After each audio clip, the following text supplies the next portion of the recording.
আচ্ছা ভাই, এই সরকার তো অনেক উন্নয়ন করেছে, তাই না? এই সুবাদে যদি দ্রব্যমূল্যের ঊর্ধ্বগতি হয়ে থাকে, এটাকে আপনি কিভাবে নেবেন?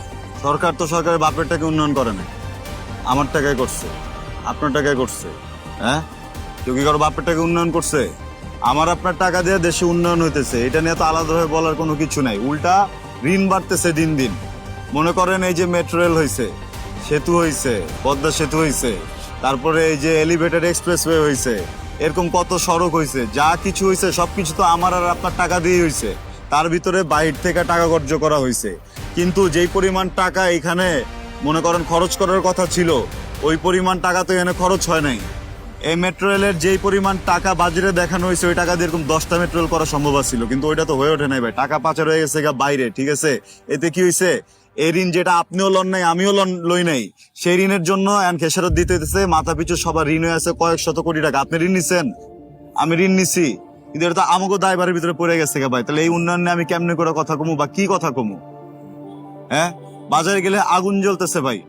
500 টাকা কেউ চোখেও দেখে না, 1000 টাকা যদি লয়ে যাই তাইলে মনে করেন টুকটাক কিছু বাজার সদাই করে আনন্দ যায়, যেটা আবার 1 থেকে 2 দিনের বেশি যায় না। এখন আমার মতো একটা রিক্সাওয়ালা কি 20-25 হাজার টাকা নিয়ে বাজারে যাবো নাকি? আপনি কোন দেশে যখন করোনা লাগছিল তখন ভাবছিলাম যে এই দেশ মনে আর বাঁচবো না, পুরো পৃথিবী মনে হয় শেষ হয়ে যাবো, এটাই মনে হয় আলামত।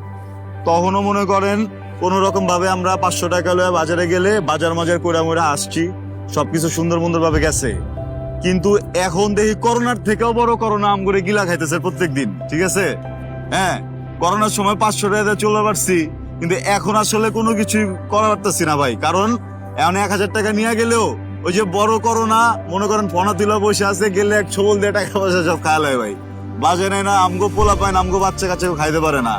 এই যে পরিবহন শ্রমিকের কথা কই, আমার এক আত্মীয় আছে, আমার ভাই, মনে করেন গতকাল বাইরে হইছে।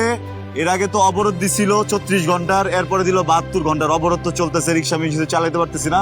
এরা কোন রকম একটা গাড়ি লয়ে বাইরে ছিল ভাই, এই সারাদিন গাড়ি টাড়ি চালা 400 টাকা পাইছে। হ্যাঁ, হাজিরা। 400 টাকা হাজিরা যদি পায় এরকম একজন লোক, এর পুরো গোটা পরিবার নিয়ে কি খাইবো কারণ? এর আগে 7 দিন গাড়ি চলবার দেয় নাই। তা আমার কথা হইতেছে গিয়া যে আপনারা যদি আন্দোলন করবেনই, এসি ঘরে বসে যে আন্দোলন করতেছেন, আমরা যে মানুষগুলা মাঠে কষ্ট করতেছি, মাঠে খাটতেছি, আমরা যারা রিক্সা চালাইতেছি, ভ্যান চালাইতেছি, গার্মেন্টসে কাম করতেছি, ট্রাক চালাইতেছি, বাস চালাইতেছি, গণপরিবহন কর্মী আমরা যারা আছি, আমগো দোষটা কি? আপনারা এসির মধ্যে বয়া বয়া হইতেছে জ্বালাপোড়া সবকিছু করতেছেন, আমরা তো এদিকে আমগো পরিবার মরিবার চালানোর মতো টাকা পয়সা ভাও করতে পারতেছি না ভাই। আমগো সবকিছু তো আটকে রয়েছে এই জায়গায়। জানের ভয়, সেই জানের ভয় দূর করে যদি রাস্তায় নামিও, তারপরে তো যাইতে পারতেছি না ভাই। আমার না জ্বালাইবার পারলে আমার রিক্সাটা জ্বালাই দিতেছে ভাই, নাহলে বাস জ্বালাই দিতেছে, গাড়ি জ্বালাইতেছে, কারা জ্বালাইতেছে ভাই? হ্যাঁ, আমগো লাভটা কোন জায়গায়?